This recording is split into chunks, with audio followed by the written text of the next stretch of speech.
Welcome to Majority Rules. Haven't seen you guys in a bit. This is season 1, episode 29. This is a podcast about Mizzou Athletics Majority, which is Olympic sports athletes. So Quentin is off covering the NFL draft for his fancy new Columbia, Missourian gig. And Abigail is very busy with her Mojo ad stuff. I think she might actually be working tonight. But if you notice, we've got a new face with us.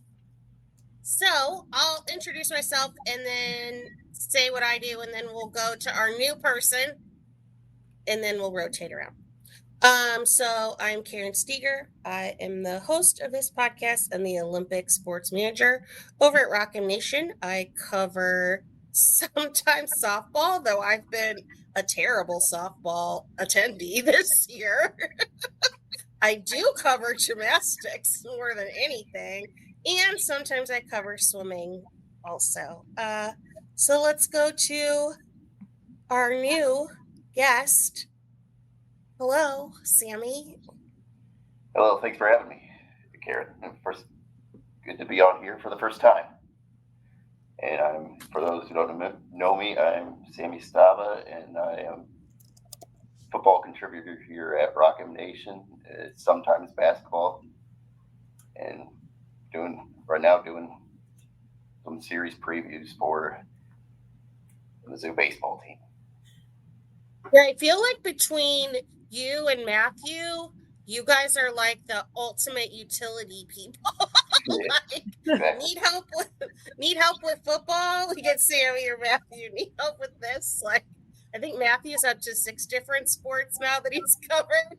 Yep, covered 6 different sports, and then obviously have randomly showed up at other ones as well. Yes, yes, you are regular in the softball press box. I thought it was time you actually covered a game. So let's go to the roommates next. Hello, guys. I guess I'm going first. Hello. My name is Dylan Heinrich. I am the current soccer, women's basketball, and then partial softball writer. So I got to go out a couple of those games, which feels like forever ago because of the weird Easter schedule. But excited to talk some softball and some women's basketball in this fine podcast. And I am Matty Gustafson, the volleyball, wrestling, baseball, was spring football, covered a game of basketball, and recently covered a game of softball, writer for Rockin' Nation. So I'll talk about 4 of those sports on today's episode. A lot of Matthew on this podcast today. And then welcome back, Rory. We haven't seen you in a hot second. I know I'm not here with a video update this time. I'm live today, so it's good to be back. Again, my name's Rory Whetstone. I'll be talking to you guys about golf, tennis, potentially some swim and dive today, which are kind of the main 3 that I cover here. So I'm excited to be back. Awesome. So let's get into it with some in-season sports. We're going to start with some baseball news since there's a couple of updates. Matthew, you want to start with yesterday's game and the arrival of Mr. Horn and what you thought about that? Yep. So Sam Horn, who we saw it yesterday, we kind of already knew. Easily Mizzou's most talented pitcher. This is a guy who was probably going to go somewhere between the 2nd and 5th rounds of the MLB draft out of high school, probably closer to 2nd or 3rd round, actually. A tremendous arm talent, a lot of raw natural ability. He returned to the mound for Mizzou for the first time since 2023, which, remember, Steve Bieser was head coach back then. So he goes out there, 1 inning, allows a little bit of hard contact to start out, allows a leadoff hit. He locks back in, gets a strikeout. I think it was 8 pitches, and he was out of the inning. Great start, right? I think he touched didn't get hurt. 96 on his fastball. He did not get hurt. His arm did not explode like some had predicted. I And fully expected it to fall off. and gave way to Josh McDevitt, another guy that has been out all season long. He looked good in summer ball in the Appalachian League. He had a 4.50 ERA, which is pretty good for summer ball. And then he looked pretty promising in fall ball, looked like a guy who could maybe be a dark horse for the rotation. He gets back on the mound. Not quite as much regular zip on his fastball as Horn, but not that far off. He was touching, I think, 95 with his fastball, had some good arm side run, some arm side action, had some pretty good cut on his slider, showed that he has the toolbox, he has the stuff to be a really key member of this pitching staff down the stretch. What he didn't have was command. And it's not crazy that that happens. It's your first time back all year. You're coming off of injury, right? You're not expected to be perfect from the beginning. He allows 2 runs in his 1 inning of work, gives way to Tony Newbeck, another guy who was out since 2023. He's been back for a couple weeks now. I think he's got, before yesterday's outing, he had a little under 6 innings under his belt. It has not gone his way since his return. Just whatever it may be. I didn't even realize he was back. He had a mid-3 ERA in 2023, right? Looked like a guy, looked like a legitimate guy for this team, possible future weekend starter. He hasn't shown that. He's been lit up during his time as a starter. And then after that, you get Brock Lucas, another guy who looked like he could be a guy for this team. Mid-3 ERA last year as, I believe, a redshirt freshman, and a guy who looked good in fall ball. He was starting out as a starter. This year, that went poorly. They moved him to the bullpen, and he really hasn't been able to make the transition back. He, and again, had another poor outing. Mizzou ends up getting run ruled 11-0 against Missouri State. They split the home and home with the Bears this year. They beat them last week in Columbia 10-9. Now, it was brought to my attention this morning in my office that Missouri State is not as bad as Oh, no. some of the other teams that they've They've lost. beaten some good teams. They beat number 2 Arkansas at Arkansas in Fayetteville. They also beat Oklahoma State. Missouri State is a good team. They might win the MVC, but shut out losing 11-0 is a different story. Is not great. The best way to describe this team, for those who listen to the podcast, the hitting for Mizzou Baseball is the first, second, and fourth quarters for Mizzou Women's Basketball. The pitching is the third quarter. Oh, God. Having nightmares. It's the classic John Calipari quote. I met with a team, there is no team. That is this pitching staff. All of their expected weekend starters are not pitching. 2 of those 3 are gone for the year. Danny Wilson is gone for the year. Caden Drew is likely gone for the year. Ian Losey is likely gone for the year. Nick Smith, I believe, is likely gone for the year, and he was probably going to be this team's best reliever. The guys that they expected to rely on this year, essentially all of them, are not pitching due to injury. And that means that they have to rely on guys who otherwise simply wouldn't be taking them out, right? Or they wouldn't be taking them out. At least that they eased Sam Horn back in and weren't like, hey, Sam, Yeah. I know you haven't pitched in 6,000 years, but go ahead and just throw a ton of pitches. So, and that's the thing is, I think they realize he's not going to start necessarily for them, or at least not in a traditional starting sense. He may be an opener for them. He's probably only going to give them 2 to 3 innings at the most during his outings this year. But just having him could potentially be huge because if you get a good outing from Horn, you get a good outing from one of your other guys, then that gives you a shot to win a game in SEC play, at least. One. That is right now, that is the goal for Mizzou Baseball. Win a game in SEC play. To put in context, I think it has been over 20 years since, it may have been as far back as the 90s, you have to go, for the last time an SEC team won 5 games or less, or won less than 5 games in conference play. You have to go back to, I believe, in 1964, Vanderbilt, Vanderbilt, yep. for the last time an SEC team did not win a game in conference play. But you know what? They're gonna get the turf redone. That So- is a positive piece of news. At It's been in the least- work for a at least while. we have that. It's going to be interesting to see, do they maintain what they have now, where there's turf in the infield and in foul territory, or do they go to a full turf field? I think they should go to a full turf field. It's easier to maintain. It is going to be cheaper for maintenance. It looks better because it's just not as disjointed. Mhm. I love grass baseball field. Grass baseball fields are far, far superior to turf fields. But when you're playing games in February and early March in Missouri, it's not something you can do. Yeah. So coming up, they're playing who? Sammy? Alabama at Alabama. That's a Thursday through Saturday series. Nice. Do you have anything to tell us about that? I know I just put you on the spot with that, but I know you were writing a preview for it. Well, the series, the Alabama series,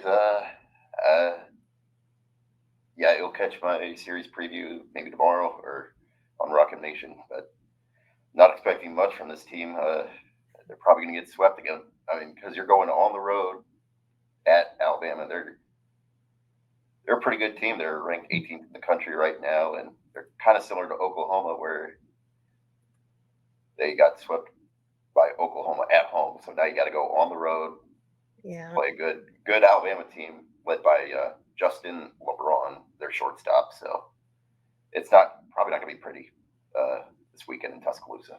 You also don't have the benefit of a head coach for Alabama that is connected to gambling anymore. So that's true. Mizzou doesn't have that on their side. Alabama's head coach is Rob Vaughn, and if I do remember, he was one of the targets for. He was one of the targets in the offseason for. He was one of the head coaching candidates, after they fired Bieser. Oh, and that brings us to a good point. Though he deleted it. I did delete it. I don't know why. Sammy fired off a tweet. Yeah. A quote tweet last night after Mizzou's lost in Missouri State. I don't have the whole thing, but I can share this part of it. Yeah. So basically, I feel like the question is, and it seems like, I know that you've asked it, Sammy, there's been people all over the internet inquiring about this, like, should Mizzou even have gotten rid of Steve Bieser? And I think that we should talk about that. Yeah.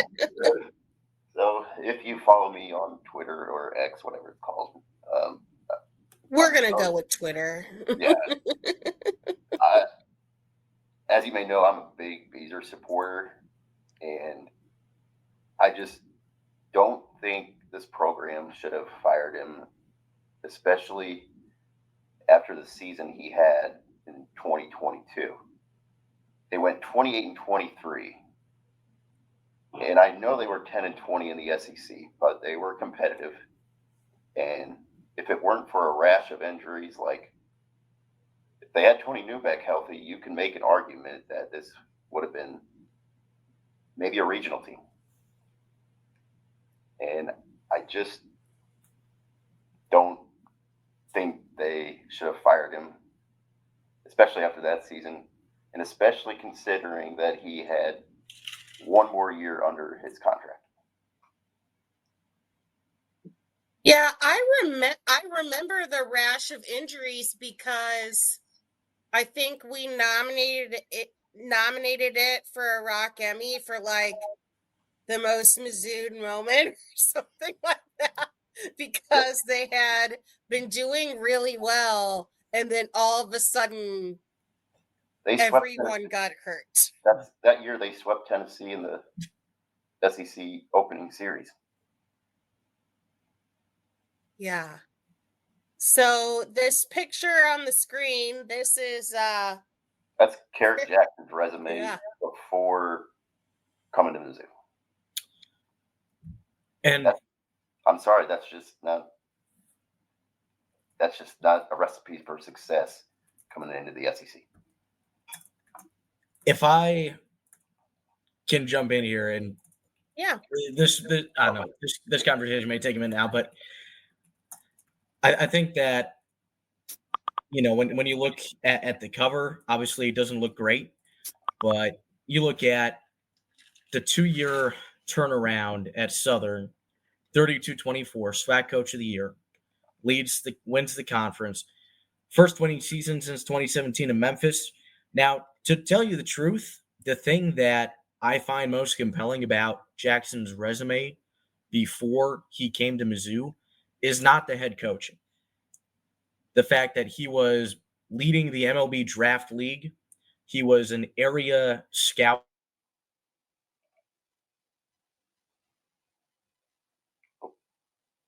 Hold on, I messed it up.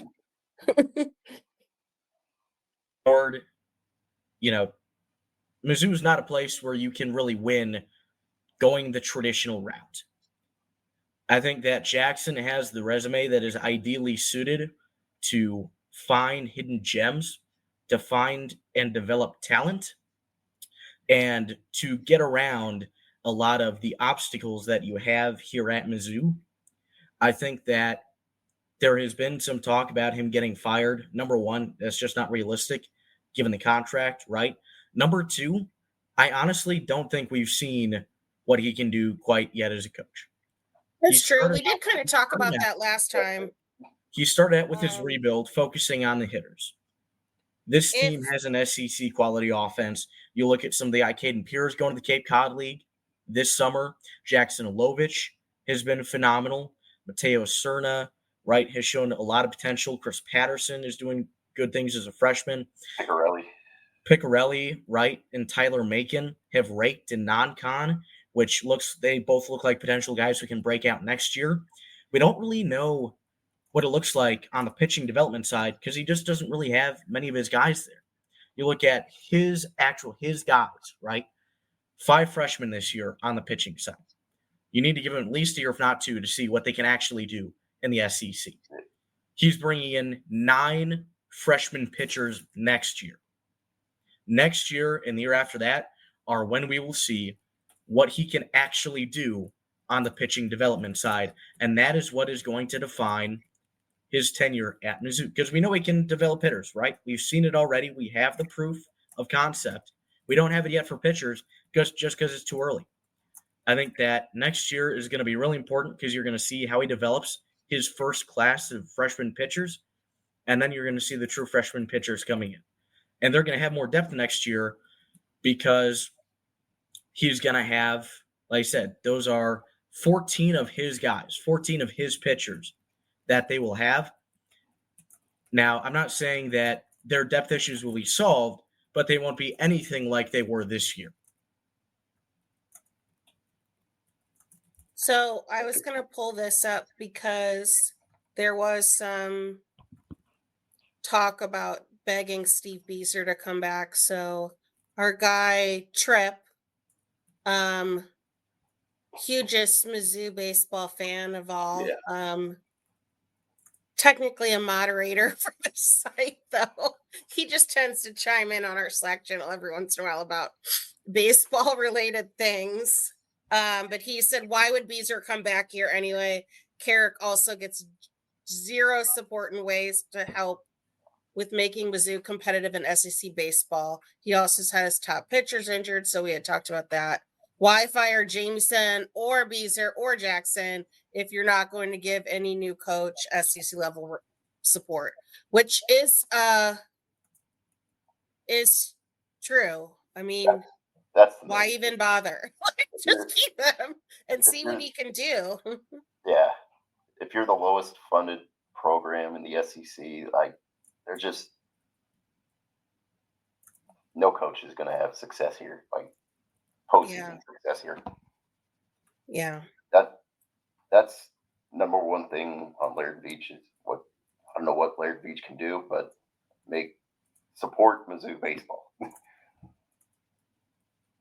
And It would be nice. I know somebody joked on the Slack channel that when we posted the thing about the turf, like someone was like, "Oh, one of the MLB guys finally opened up his pocketbook and donate some money." But I swore when Carrick was brought in that those MLB guys were excited.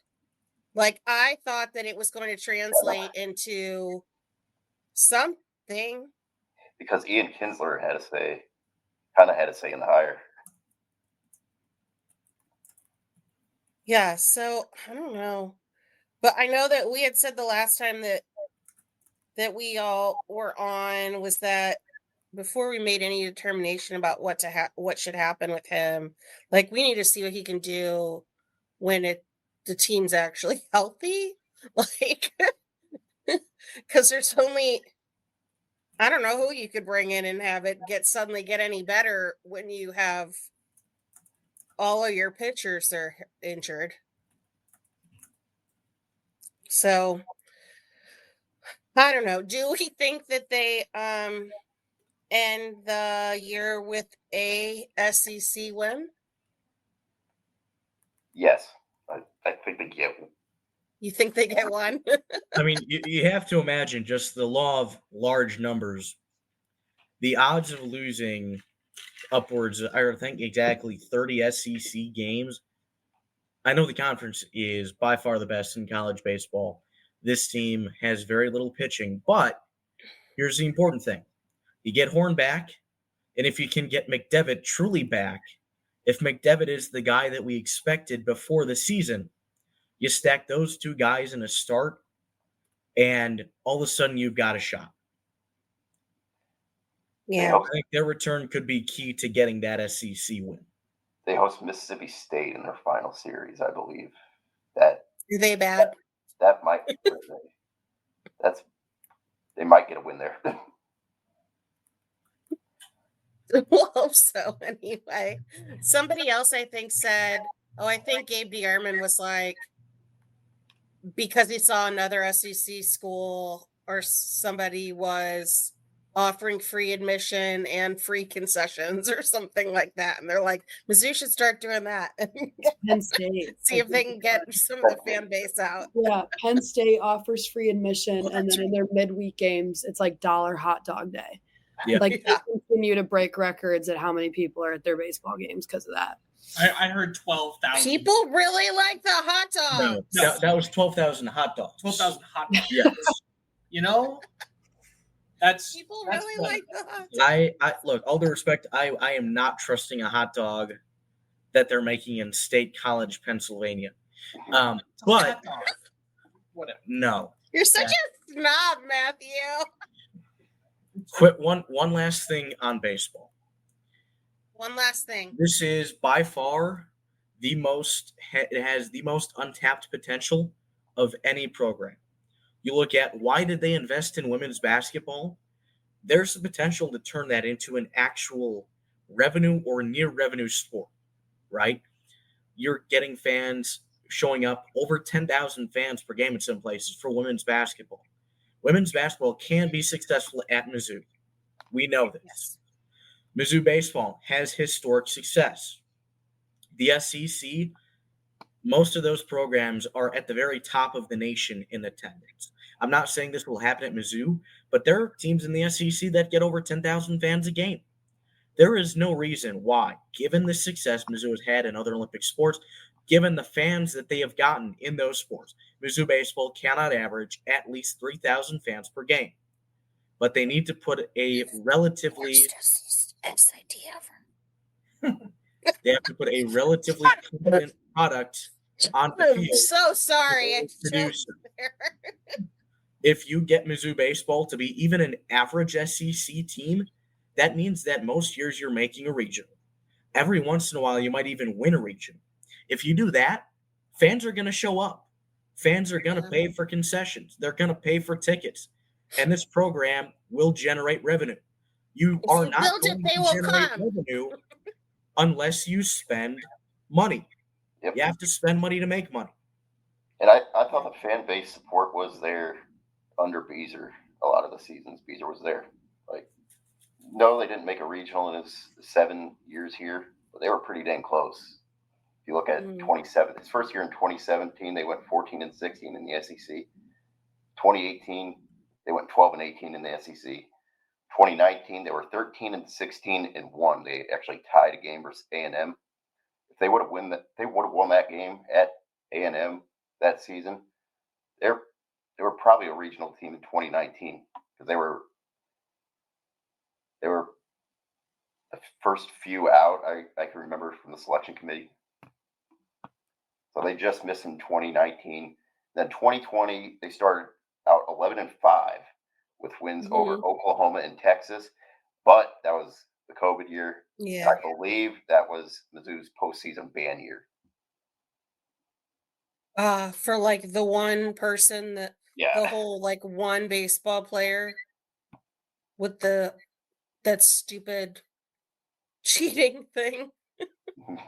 Mizzou versus the NCAA is one of the all-time rivalries in any sport anywhere. And it's true. Just one more thing on Bieser, but if you give him one more year following the 2022 season,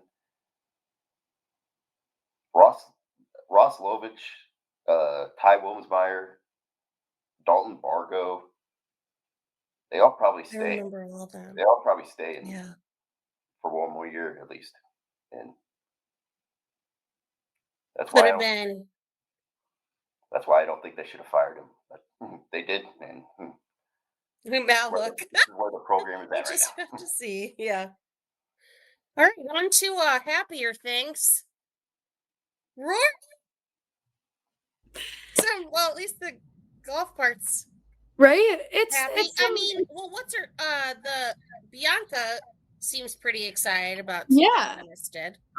Tennis is it seems like it's over. They ended their season about a week ago. And sorry guys, I'm coming over some really bad allergies. So if I cut in and out, I do apologize. But yeah, so tennis just ended their season not that long ago. They finished ranked though. They were 74th in the country. They dropped their SEC opener to number 31, Ole Miss. I mean, they faced some insane competition, especially just the SEC in general.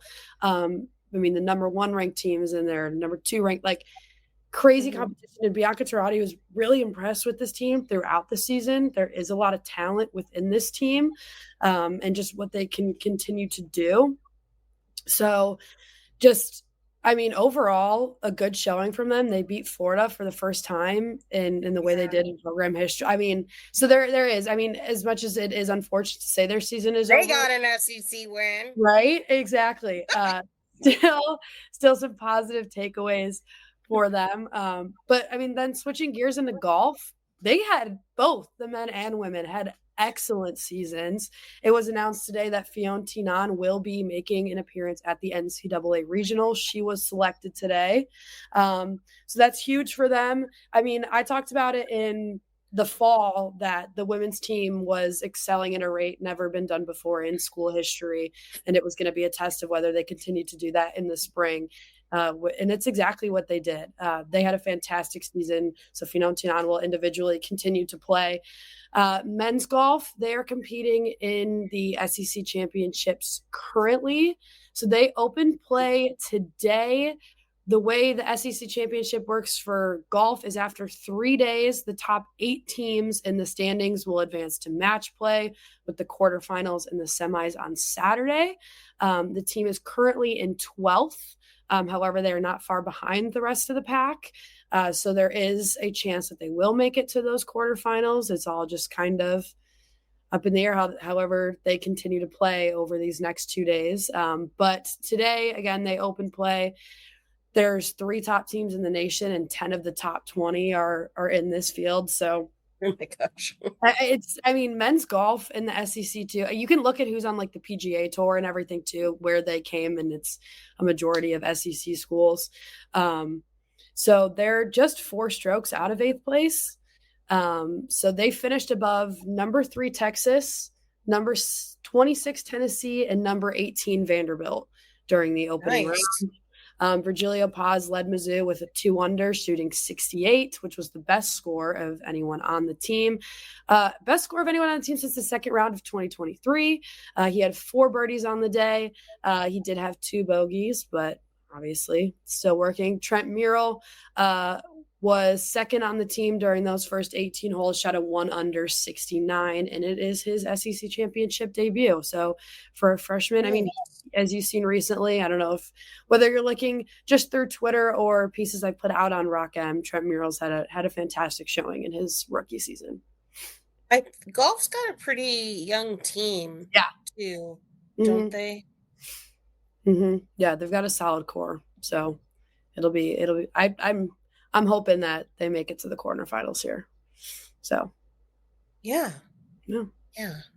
Thank you, Rory. I keep telling people what I've been talking about, and they're like, "Oh, are you like named after Rory McIlroy?" And I was like, "No, but, like I'll say I am if that makes you like believe me a little more, like give it some credibility." No, yes, and that's why I cover golf. Like, come on, come on now. Love it. So hopefully some more good things to talk about with golf within this upcoming week, and I'll keep you guys updated with that. Thank you. And now we're on to softball, which I'm bad luck, I think. Like, maybe I should just give it up because Mizzou beats 2 number 1 teams when I'm not there. And when I am there, they lose. Yeah. I don't know. It might be me. I mean, I don't know. You know, maybe it's the many problems with the team, but I'm willing to take the fall. What a strange weekend this was for Mizzou softball. I was at the first 2. Matthew was at the last one. So I will touch on the first 2 games, and then Matthew's going to talk about the third one. Pair of close ones. Mizzou loses in game 1, 7-5, then loses in 9 innings, 4-3 in game 2. So let's go through it. Both games were very similar. First game, Texas A&M strikes first with a 3-run home run. They take that lead all the way until the bottom of the 6th. They're ahead 4-1. Madison Walker hits her 17th home run in a grand slam. Tigers go up 5-4. I believe, Karen, you put it in the outline that she is 3rd in Mizzou history for single season home runs now. Yeah, tied for 3rd. Great stuff, but just couldn't close it out. The team pulled Sierra Harrison, who started the game after the first inning. Marissa McCann was rolling the rest of the game, but just couldn't quite close it out. Gives up 3 runs at the top of the 7th. Mizzou can't respond. Lose 7-5. And then this was the doubleheader, actually. So they came out 45 minutes later, chip on their shoulder. A&M once again jumps out to an early 1-0 lead, and they just continue to roll up 3 runs into the 6th inning. But then, bottom of the 6th, Mizzou gets 1 run, courtesy of Abby Hay on a double. And then in the bottom of the 7th, with 2 outs, Madison Walker does it again, hits 2 RBIs on a single, scoring 6 of the 8 RBI for Mizzou softball. And we're heading to extra innings. Mizzou, again, goes back and forth in the 8th and just gives up 1 run in the 9th. Taylor Pinnell played basically the whole game until she was relieved late in the 9th inning.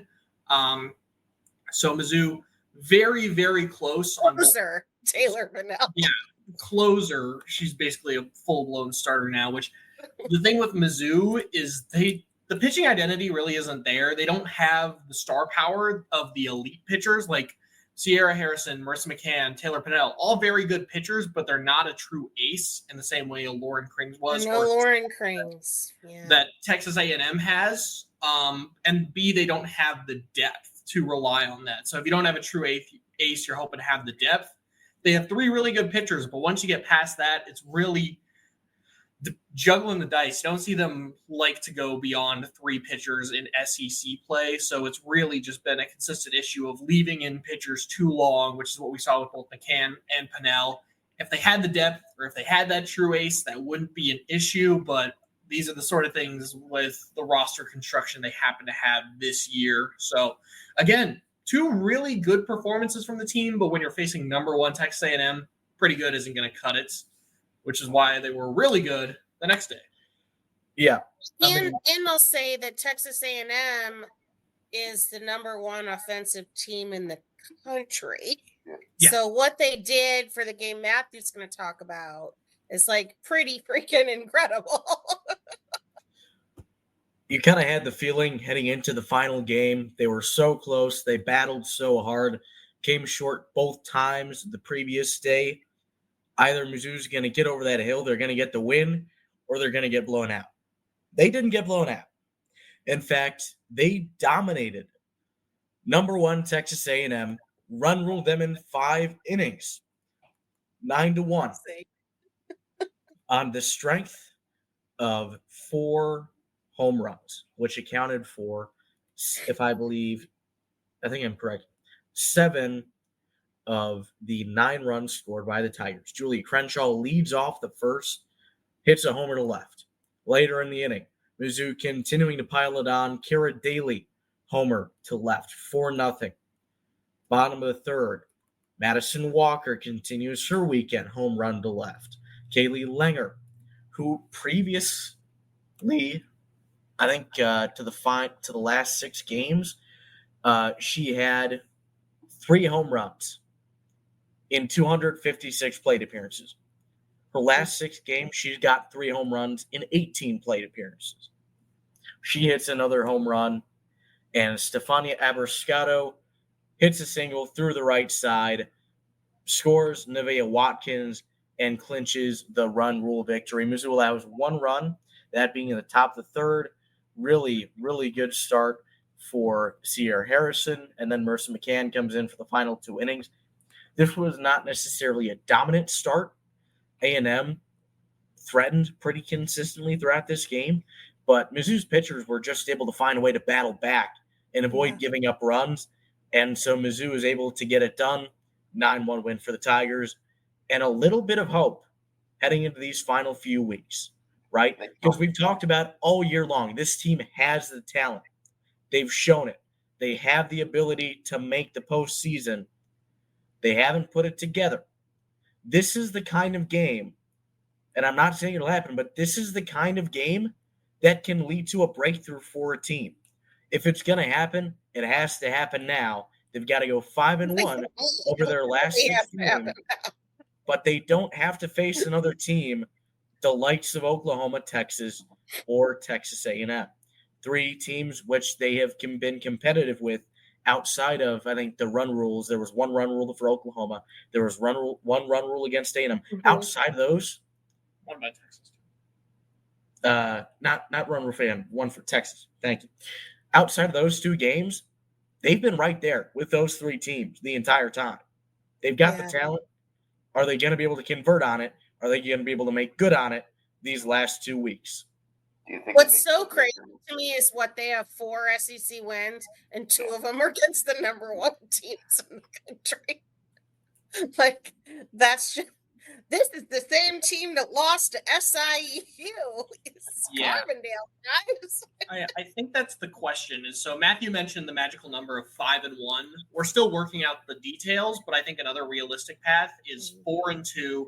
2-1 in the SEC tournament, because that puts you exactly at 29-29, which for those who don't keep up or haven't been listening to the podcast, in order to make the NCAA softball regional, you have to be at least 500 in the end of the season. To be considered for an at-large, you have to be 500. And given Mizzou's quality wins, we would assume that if they reach that, they will make it. I'd have to check the RPI, but if you go, it would be 5-1 or 4-2 and then 2-1 in SEC play. Like, those wins should hopefully be enough to put you in the top 35, top 40, which seems realistic. Right now, they're listed at exactly 35, and that's expected to go up, which is definitely quality for an at-large team. Looking ahead, we mentioned all the tough teams they had to play. Now they have Alabama on the road this weekend and then Georgia at home. These are winnable series. Right now, Mizzou is number 14 in the conference, right ahead of Auburn. And then Georgia is 13. Alabama is 11. Is it going to be easy? No. This is the same team that did get swept by Kentucky, who's right in between both of those squads. But again, this is also a team that has beaten Oklahoma and A&M. So if they can continue this sort of success, 6 wins over the last, I guess that would be 10 games, that is not unreasonable for this team, I don't think. I think they have the talent to pull it off, but I think you got to go to Alabama. You got to make a statement. You take at least 2. They haven't won an SEC series all year. If they lose 2 of those games, your back's against the wall, and I don't know if they have enough wiggle room to get out of it. I'm going to propose a quick thought exercise here. You have 2 buttons. One of them gives Mizzou its first win in baseball. The other gives Mizzou softball the 1 win it needs to make the NCAA tournament. Which button do you push? That's a really NCAA tournament. Oh, softball, yeah. The one is like an actual NCAA tournament. This is a lost baseball season. Mizzou softball. What's Oh my God, they didn't get softball streak right now? NCAA tournament streak. It's like 18 seasons in a row. Last time Yeah, they missed it's was something 2006. ridiculous. Yeah. Yeah, if they don't make it, it really is like real crazy. Well, I tried to ask on the Power Mizzou softball thread. I was hoping that somebody was actually going to get back to me because there's some insidery people on there that like know everything. And I was trying to get clarification on whether or not it included SEC tournament in getting to that 500, and still nobody answered me. But the whole thing came into question because the Missourians' True Deck said that he talked to Eric after the A&M game, the win, and Eric Mueller, the SID, said that they weren't sure, something like they weren't sure if that was really a rule or something like that. And maybe there was some wiggle room, and like it was, I thought it was weird he didn't know. But then like I went back and looked at all of the bracketology stuff, and all of them were like Mizzou, we can't put Mizzou on here because they're not 500. Yeah. So I'm like, this has to be a rule, but nobody can find the damn rule anywhere. Like, I tried to look everywhere and I can't find it. So yeah. If I had to guess, I think it would count, but I don't know. It counts. Because otherwise, like, that's how some teams get in the last weekend on the strength of the SEC tournament or conference tournament, whatever. So yeah. The other thing I was going to mention was the injuries. It's kind of crazy to me that Julia Crenshaw and Cara Daly and Abby Hay are contributing as much as they are, because they are like hurt. Like, Really? Abby Hay has something wrong with her L3 and L4 vertebrae. And somebody in my office was telling me, because their kid plays for Rockbridge, and Abby's dad, I guess, is a coach for Rockbridge, maybe. I don't know, something like that. But she was talking to him about it, and he said that Abby basically went to Larissa and said, like, I'm playing. Like, I don't care if I'm hurt. I'm playing. Like, if you need me, I am playing. It doesn't matter. And basically that's the same thing that Julia Crenshaw, who like has a fractured hand or fractured wrist, and Cara Daly, who has a fractured hand or fingers or something, like, they're seniors. They're going to do whatever they can. And Like I had told Dylan, like I was like, they're basically like, you can pry this bat out of my cold dead body because they're not going to sit out their senior year and be, because I immediately like two broken bones. Like I'm like, it's over. Like your best hitter and someone in like your top 4 best hitters, and I guess they're all right. Power through. Just get it going. So I'm glad to see that they're not so banged up that they can't still play.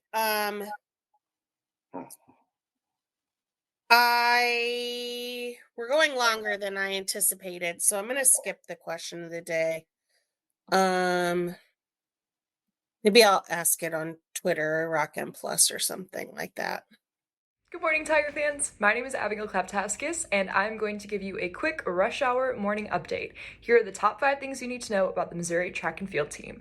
Number 1, Alicia Burnett broke a 38-year-old school record, racing 11.23 seconds in the 100-meter dash last weekend. Her time stands at 11th in the nation, but get this, Burnett now holds the women's 100-meter outdoor record, 260-meter indoor dash school records. Drew Rogers is also a 2-time star in the record books after he raced a program best 13:41.63 in the men's 5K. He already earned the men's 3K record earlier this season. He's about 10 seconds away from cracking into the national top 25. Keep your eyes on the javelin throwers. Valentina Barrios holds multiple first place finishes this season, and her season best ranks 18th in the nation. Number 4. While he hasn't thrown past 68 meters in a few meets, Sam Enez's hammer throw personal best from the Battle of the Bayou still ranks 11th in the nation. He holds the highest individual men's ranking on the team. And finally, the Tigers only have 1 meet left until SECs. They compete at the Texas A&M Muster on May 3rd before they open their outdoor championship season in Kentucky. All right, that was a little bit over a minute, but you get the idea. MIZ. So now let's pivot to out of season sports and women's basketball. It's the Wild West out there, guys. Indeed it is. The transfer portal continues to just be the strangest thing that nobody can understand or get. I feel like I learn something new every single day. Obviously, the most recent one is people who will enter the portal with no eligibility. How does that happen? Right. I think that's not a thing on the athletes either. That's just the system that allows them to do that and get away with it. And so the portal is just this muddled mess of names. I don't know the exact amount, but I know it's over a fourth of all men's and women's basketball players are in the portal, which is several hundred. Don't need me to do the math on that, which is a lot.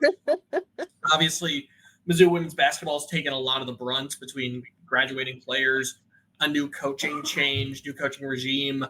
So this team is down to, I believe it's 5 returners on the roster, and I believe they brought in 4 transfers. So 9 current players. The most recent news, which I actually broke on social media, which was fun. First ever scoop. Thank you. Because I was hoping to do a feature on Nikki Kirstein, the new commit from Montini Catholic, right outside Chicago. You had already talked to her. Really good player. Was the 3A player of the year, won the state title, big point guard, seemed to be fitting at the SEC level, was a holdover from Princeton.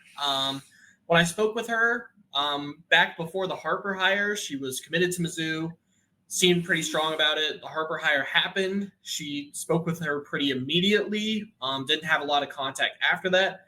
And then I was reached out to both by her and her dad yesterday and said, okay, Nikki is no longer committed. Didn't give a whole lot of reasons for it again. A lot of roster construction, a lot of turnover in that. And so said there was no real animosity, just that it was best for both sides. So this is another opening in the Mizzou roster. This team isn't old, I would say, but again, right now when you don't have any incoming freshmen, it's hard to build and develop a program. So definitely a question on my behalf. But for right now, everyone that they brought in through the portal, strong upside, really good players. The actual roster construction isn't bad. It's just where are the rest of the players? They're still missing a lot of holes, a lot of pieces. Need a backup center desperately. Yeah. Well, and like Kelly mentioned Nikki in her press conference, Lauren Rosenberg reminded me. And I was like, ugh. Yeah. Well, and that Coach Mari that we had talked about during the coaching search with her thoughts on the different candidates, I know she had run into her after Kelly got hired and like made it sound like Nikki was still all in. And then all of a sudden, like, yeah, the coaches changed, so the staff's going to turn over and people are going to leave. But like, you can you like, sorry to be harsh, but Ashton Judd was the best player that has entered the transfer portal for Mizzou. Like the other ones were roll to sitting on the bench players. So not exactly huge losses that one would think it would make you back off your commitment because, you know, sorry to Lucy, but Yeah, who is in Seattle now, actually. Shout out the Redhawks, something like that. Something like that. I don't think it's a talent issue. From everything that was shown, it appeared to be a very positive interaction between everybody. It didn't seem to be really a talent concern. So I think from a Mizzou perspective, there's nothing really to be super worried about, whether it's, again, talent, commitment, coaching issues. Again, sometimes it's just not the right fit. And when you bring in a new coach, not everything is going to click into place. So you feel a little bit sad that Nikki won't be coming here, but I'm sure she's got a bright future ahead. And I'm sure this gives, again, Kelly Harper more room to bring in some of the players that she is envisioning for her team. So, I am also sad for your article because it's kind of funny the way that worked out because we had like literally just talked about it. No, yeah, you like. Hey, Dylan, how's that Nikki article coming? Oh, I think it's going to be done by Sunday. Yeah. So. And no Nikki article for us. And it's gone. So I will have other stuff in the works for sure. But again, there will be. Now the portal is officially closed. There's going to be people coming to Mizzou right now. It seems like they're pretty set on their starting five, which if I were to just name it right now, it's probably Sanaya Tyler at the 1, Shannon Dowell at the 2, Abby Schreck at the 3, Grace Slaughter at the 4, Jordana Reisma at the 5, Sydney Maines, Hannah Lipcomb, Avery Kroenke. Who's the last player I'm missing? Mariah Vincent. There we go.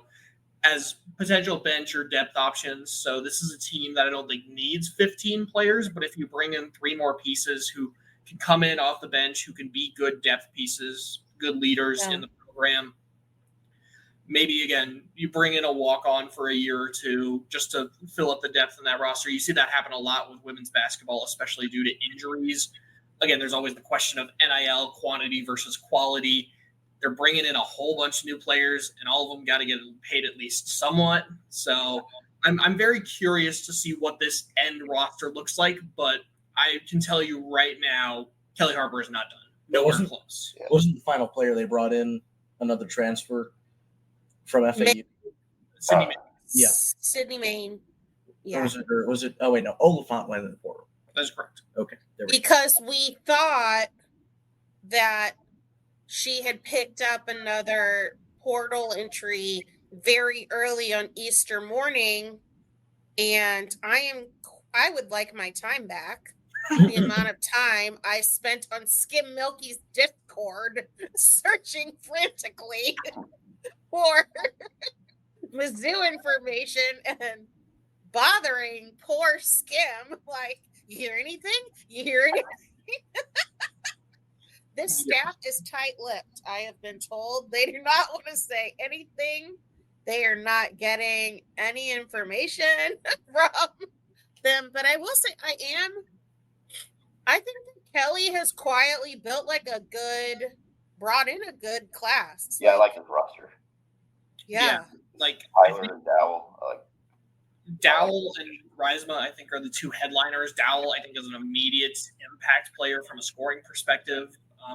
Reisma, of course, there's always going to be questions about SEC size, but 6'3", dominated the Horizon League, checks all the boxes. Sanaya Tyler, again, a lot of people gave her a bad rep because she didn't play a whole lot last year because she was starting behind first-round draft pick Georgia. Right. Her sophomore year, she averaged double digits. Like, this is a At player Kentucky. with 2 more years under her belt. Like, He's from St. Louis. Got to recruit the St. Louis area. Oh, yeah. She's the Incarnate Word one, right? Yeah, yep. Mhm. She won 2 state titles at Incarnate Word. So Yeah.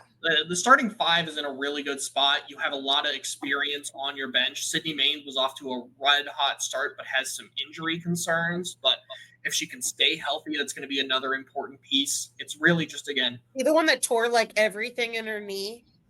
that was like during her sophomore year, but she's also like suffered thumb injuries. I don't know what was disclosed about her injury last year. I couldn't find it anywhere. Bless you. But yeah, it's a long history of injuries. Unfortunately, hopefully Maines can stay healthy, work on some more rehabilitation. No need to rush her back. So I think there's still plenty of room for people who can contribute. Obviously, with Kirsten gone, you're probably going to want another point guard. Definitely are going to need a backup big, someone who can play that 3 to 4 role as well, similar to like a Mariah Vincent or a Grace Slaughter, someone who's probably 6'1". So I think there's enough talent definitely in the portal to make this happen.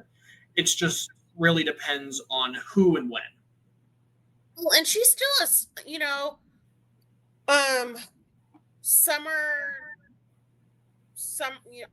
it's not what is it, Mo Phenom or something like that, the summer girls league, like the EYBL stuff. Like, they can go to all those events, and maybe there's some under the radar people that are like really showing off this summer that haven't committed anywhere yet. Well, Mizzou's got spots on their roster. Like, maybe she'll find some underrated people to come in and help out and make a difference. Through all the madness, I bet Nikki isn't the only recruit who is decommitted as well. Like, I'm sure there are other programs who have lost players for similar reasons. And again, maybe Kelly is the right fit for a different player. So who knows? Maybe we might see one of those trade type deals where, I don't know about any of the Wisconsin commits, but maybe one of them might want to come to Mizzou, pull a Nico Iame Lava. So see it at the Olympic sports level as well. But I think there's still plenty of room for recruits. So Mizzou volleyball, a little bit of off-season news yesterday. Their director of volleyball operations, Emily Garrett, named to the AVCA's 30 under 30 list of the top 30 coaches or staff members under 30. She's been with Sullivan each of the past 2 seasons at Mizzou, so she's been part of the staff that has helped turn around the program. Really nice honor for her. Also would not be shocked to see another Mizzou coach on here in the next few years. Jenna Gabriel was elevated to assistant coach from technical coordinator this offseason. She was in college playing as recently as 2021, I believe. So she is still very young, has a couple more years of eligibility on this list. Given that, I'm not expecting Mizzou to go anywhere in terms of being a tournament team, being a team that is nationally recognized. It would not shock me at all to see her on the list in the next few years. So some really good young coaches, really good young staff members at Mizzou right now for volleyball. Moving on to wrestling, a little bit of additional news. This was out there kind of on the internet, had been speculated about, but we did get confirmation in a video today that Keegan O'Toole tore his ACL this season. He wrestled the second half of the season on a torn ACL. Despite that, he tore it in the Binghamton match at the Collegiate Duels in Nashville. Immediately after that match, he had to wrestle Levi Haynes, former national champion, then was ranked number 2 in the nation at 174, and he beat him. He also, on a torn ACL, beat Dean Hamady, who eventually won the national title in the Big 12 finals. So O'Toole able to win a conference championship, able to make it to the national title match despite wrestling on a torn ACL. You could kind of tell more throughout the NCAAs that it was kind of bothering him. He wasn't scrambling as well as he usually does. And in that finals match, he lost the scrambles. You never see Keegan O'Toole lose the scrambles. And so that kind of really explains what the issue was there, why he wasn't as dominant at nationals, why he lost the scrambles, and therefore why he lost the title match in the finals against Hamity. I said, I am absolutely convinced if Keegan O'Toole is healthy, he wins a third national title. To get I think through the there's national title with an ACL is just no doubt about that. He wins Unreal. the title if he does not have a torn ACL. 100%. Wonderful. Thanks. Speaking of national titles, though. Oh boy. Oh gosh. It was the perfect setup too, Matthew. Yay. I know it was. Speaking of national titles, how about that? How do?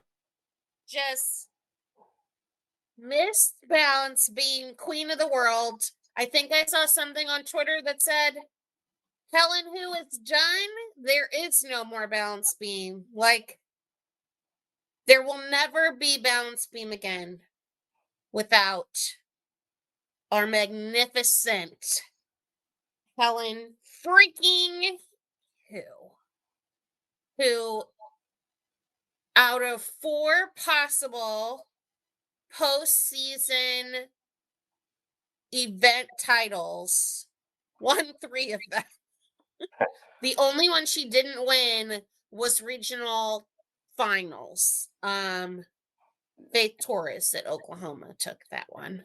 I just think that Helen was probably underscored there. We'll just say that that's a safe bet. So yeah, we are talking about gymnastics. Rory, as you can see, I am alive. I did survive. As soon as I saw that, I was like, oh my God, somebody check on Karen. Yeah, there was no way in the world I was going to go watch at Mizzou Arena, because I needed to be by myself with my feelings and sing and crying, and I just needed like my laptop and my notebook and like all of my things. So it was best for me to be by myself while I took this in. So in case you live under a rock, Mizzou Gymnastics got third at the national championships, their first national championships appearance, national championship final, 4 on the floor appearance in school history. I want to punch every single person that is like, well, they got third. Like, why didn't they win? First of all, shut up. And second of all, learn about gymnastics before you say it. Like, I can't tell you how many people I was trying to like keep from going off the cliff on Twitter after vault, where they're like, oh my God, Mizzou sucks so bad, I guess it's over. And I'm like, number one, 49-2 is not a bad score. It wasn't the worst vault score of the competition. That went to Utah. And also, like, I was like, you guys, this is their worst event, which they are still ranked number 12 in the country on. It was always going to be a come from behind thing with them for that, but they are strong in the other 3 events. Now, of course, I said that not knowing what scoring horrors, not performance horrors, would exist on the next apparatus with bars. Because I do really feel like they got really lowballed on a couple of routines on bars. Most notably, Jocelyn Moore, who I rewatched her routine like 4 or 5 different times. She stuck her landing, her handstands looked great, everything looked great. What did she get? 985. Yeah, sure. That makes sense. That makes sense. Even Amari looked great, stuck her landing, only got a 98625. But I think Jocelyn should have gotten at least a 99, especially when you compare how they were doing compared to the other teams that were getting higher scores than they were. But Mizzou was getting like some really bizarre scores in there. So this had 6 judges. So that is also why the scores were lower than normal. That's why you didn't see like a bunch of 10s and stuff like that. Or like nobody's overall score was like crazy high. Was because there were 6 judges. They dropped the high and the low score, and then they averaged the middle 4. So that's why some of the scores were like weird. Like Hannah Horton got a 97875, which is just a bizarre score. But also like her performance was very good. I screamed at my TV so loud when she hopped twice. Like I was like, girl, what are you doing? It was like hop and then tiny hop. It was like bunny hop after that. I was like, oh my God, she's never done that before. And then they like hammer her like she fell or something. It was quite alarming, these scores there. So after 2 rotations, not exactly great. That also is the last full rotation that we would see if you were watching the meet on ABC. Because despite the fact that Utah also didn't have the best second rotation, the ESPN ABC team decided, I guess, that Mizzou was not important. And yeah, so they went to Beam, killed it. I almost said a swear word right there. Killed it. So good. So good. Something weird happened at the beginning.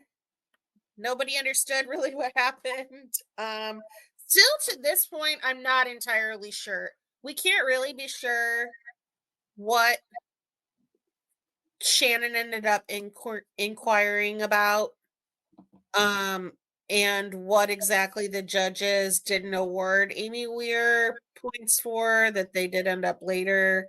So basically, she got her original score. We thought she missed her connection. So your skills have to go one right after the other with like, you can't stop and adjust a foot. You can't do anything. And if you go too slow, then you run the risk of them not counting it. And then you don't start from a 10.0 start value. So originally I think they gave her like a 9.675 or something like that. And then there was this huge long break. There was like some sort of conference, and then they took it down all the way to a 9.55 and lowered her start value to a 9.7. So that is why that score was so abysmal. And so I guess the coaching staff realized smartly that perhaps they messed up there because she didn't do anything really that wrong where she should have gotten the score that she did. But to not waste any more time, despite the fact that Amari waited for like 10 years to go on Beam, I feel like they checked out that stuff via video at the end of the meet. So then at the end of the meet, they checked again, looked over it, changed Amy's score to a 9.85, which then meant her score was not dropped. Olivia Kelly's 9.8125 was dropped. So it gave Mizzou some extra points, which they would need. But still on beam. Bear with me for a second. Shout out to Rayleigh Jackson, just a freshman, who hasn't even been in the beam lineup the entire year. Like, she's been in the beam lineup like half the year. 98625, which is almost her best score with 6 judges, which is crazy. And then of course we had Helen Hu at the end, 99625. Apparently in the arena, people started booing when they didn't give her a 10. All of the teams were cheering for her, except for Utah. Utah fans were silent, we were told. A couple, I'm sure, cheered for her, but not with the intense enthusiasm of all of the other teams that were there. So she only gets a 99625. The best part about it is you really have to go and find the video of it. She finishes the routine, and then she does like a jump split. Where she runs off and hugs Lacey Rubin and then goes and high fives her team. Well, so after semifinals, I think, at the end of that one, not knowing if it was going to be the end of her career, she did the worm. And Shannon was like legitimately worried that they were going to get a fine. They did not get a fine. And yeah, so then she like did a jump split after that. It was insane. She was asking people on the internet if they had video of it because she wanted to keep it forever. So during Beam was when they stopped showing some of Mizzou's routines. I thought they were going to come back to him later. And then the scores started popping up on the side of the screen. And like, we didn't see Rayleigh's 98625. We didn't see Addie Lawrence's 985. And I was like, what the hell is going on here? This is ridiculous. I was filled with rage. So I went over onto the ESPN Plus feed, which I probably should have been on all the entire time, except for the fact that, like, I wanted to watch everybody. Like, I wanted to watch Jordan Childs. Well, on the ESPN Plus feed was only Mizzou and Oklahoma, so those are the only teams that you saw. Now, they were very complimentary of Mizzou on there. Trinity Thomas, former Gator legend, is really obsessed with Mizzou. Like, she is like ultimate Mizzou fangirl, and so I think that she's an honorary Tiger for life. Apparently, she's also very good friends with Jackie Turpak, so that could also be part of it. But it's really ironic that she was cheering Mizzou on that much, given that Mizzou's the team that knocked Florida out of the tournament. I was going to say, she's a professional. She is clearly like really excited about Mizzou. Love her. Thank you, Trinity Thomas. And then they ended on floor. I think I heard that they showed Jocelyn and Amari's routine and maybe part of Hannah's routines, but it's not even like, I think the thing that made me most mad about the whole thing was that they were like showing like B-roll footage, like the team off to the side talking to their friends or the crowd, or like randomly talking about the NBA playoffs, like random stuff.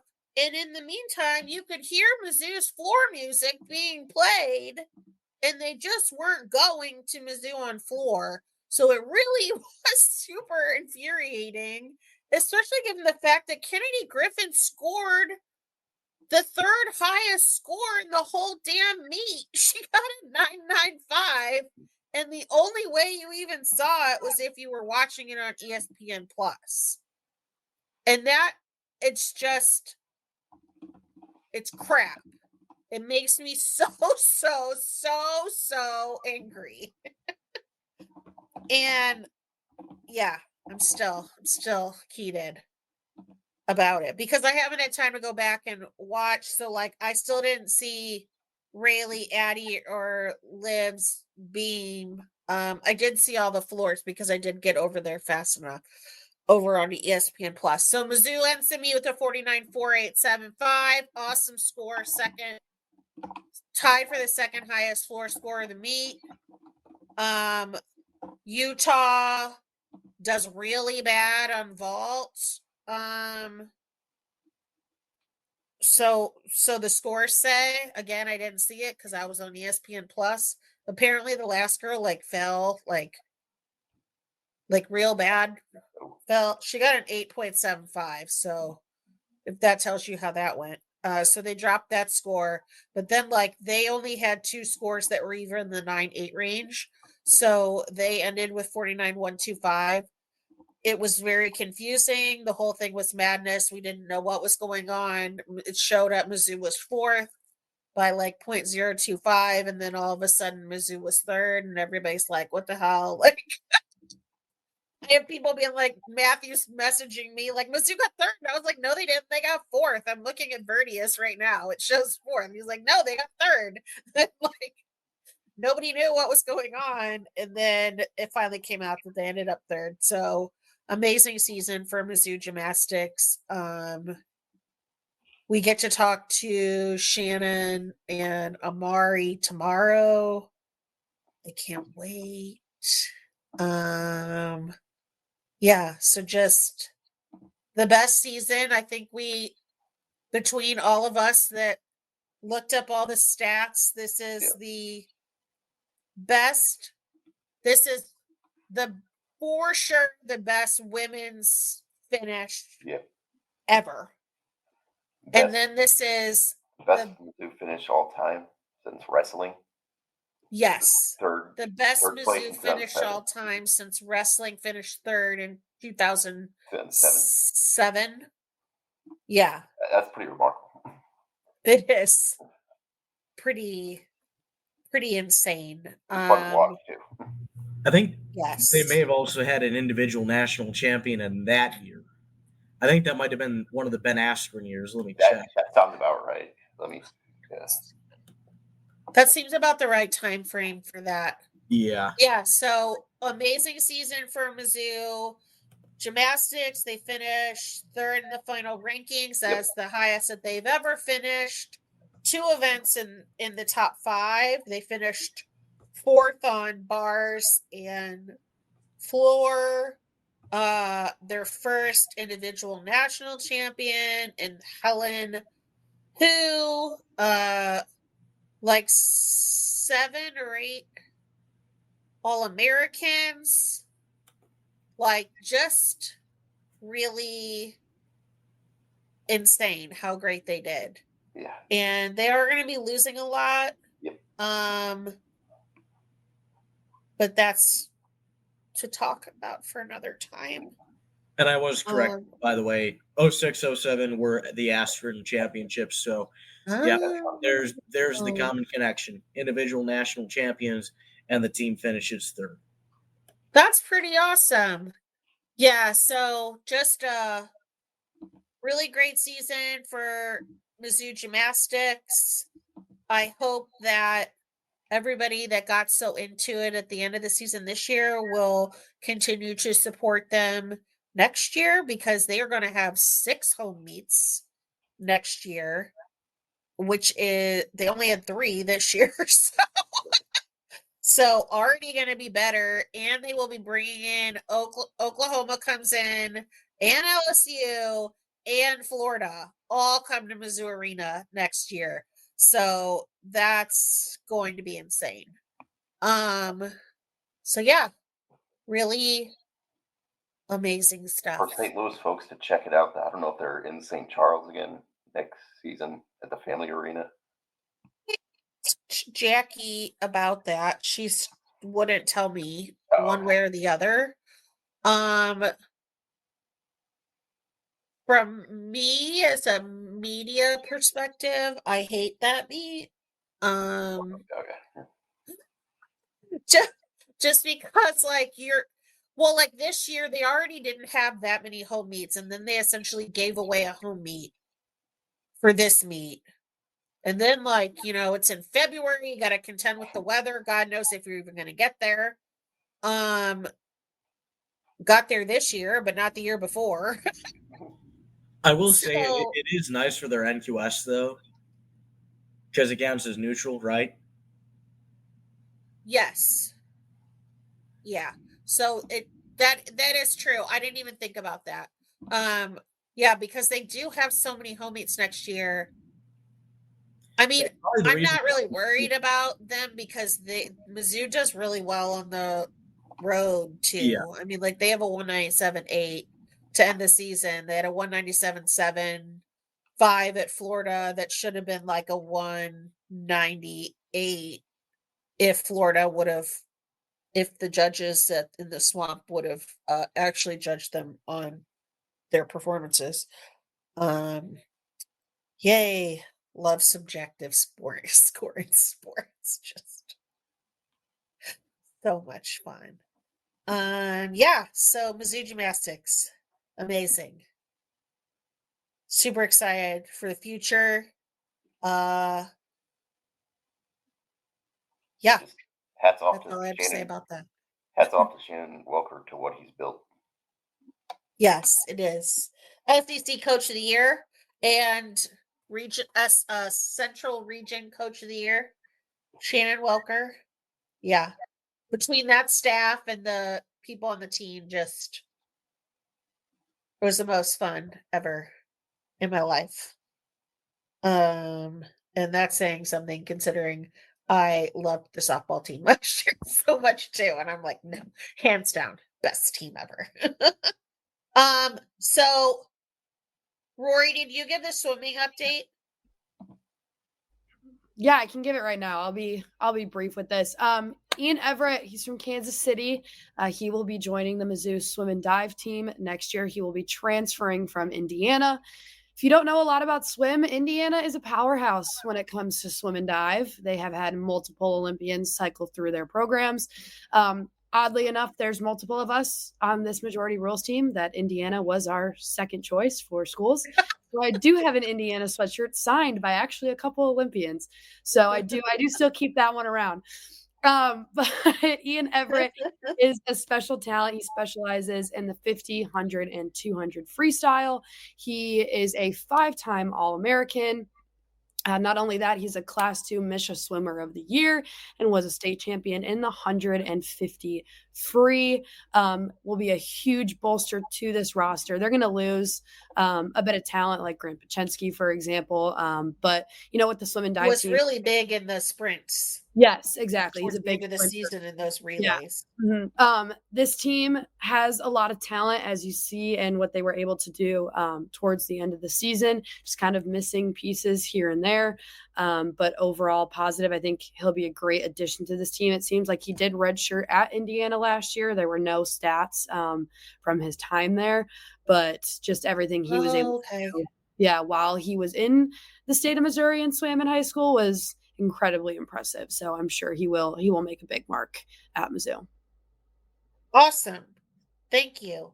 All right. So we went long here. But let's talk about here at Majority Rules. I thank everybody for joining us. Sammy and Rory, hopefully you'll be able to join us again. Another time. At least like the midweek Diamond Sports games are over now. That made it real hard for a while, and with gymnastics being like Thursday or Friday, it just made it very difficult. Should mention for baseball, they do have pretty big midweek game coming up. Oh yes, pretty big midweek game coming up. Border War. April 29th. They're not done with their midweeks. Border War in Lawrence. And then May 6th, they're in Columbia. And I think the outlook on this season from the casual fans could be changed quite a bit if they beat KU. Twice. Just beat Kansas. That's all. If they That's all beat I have. KU, that'll be a nice little end of the season there in an otherwise not so great year for Mizzou baseball. And to end this podcast, we have a dick tweet from Larissa Anderson that Dylan just shared.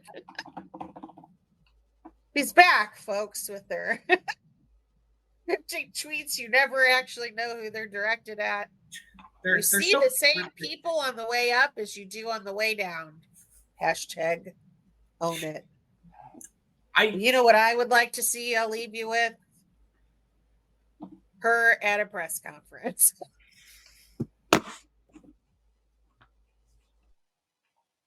Because maybe I wouldn't be so negative in my recaps if we could actually talk to you. All right. Well, thanks for tuning in. Majority Rules. You can follow us on the Twitters. We're all still on there. Dylan's at Dylan R. Heinrich. Matthew is at M_Gustafson27. I am at Karen Steger. Sammy is at Stava on STL. Yep, that's is that right. right? That's correct. Yep. And Rory is at Rory Whetstone 7. And Abigail, of course, is at Abigail_clap with a K. All right, guys. Thanks for tuning in. See you next time. MIZ. ZOU. He's welcome back anytime. The rest of you people. Okay, bye. Thank you, everyone, for tuning in to Rock M Radio, a proud partner of Fans First Sports Network. Rock M Radio is the official podcast network of Rock M Plus, a new and exciting subscription service provided by me and the other voices of Rock M Radio. Please take a few moments to head over to rockm.plus and sign up for an account today. The cost is only $5 a month, and the benefits include access to our live podcast, a subscriber-only message board, weekly newsletters, and more. If you enjoyed this episode of Rock M Radio and would like to see more just like it beamed directly into your personal device, make sure to click the subscribe button below and tell your friends. Our podcast feed is available through the Apple Podcast app for iPhone, Google Podcast app for Android, whatever app you listen to your podcast. You can also find Rock M Radio on Spotify. If you're looking for a podcast about your favorite team that is not the Missouri Tigers, Fan First Sports Network is your answer. A full podcast network loaded with the team-specific podcasts covering Major League Baseball, the NFL, NHL, NBA, MLS, and more. And we'll be back with more episodes of Rock M Radio coming to you soon.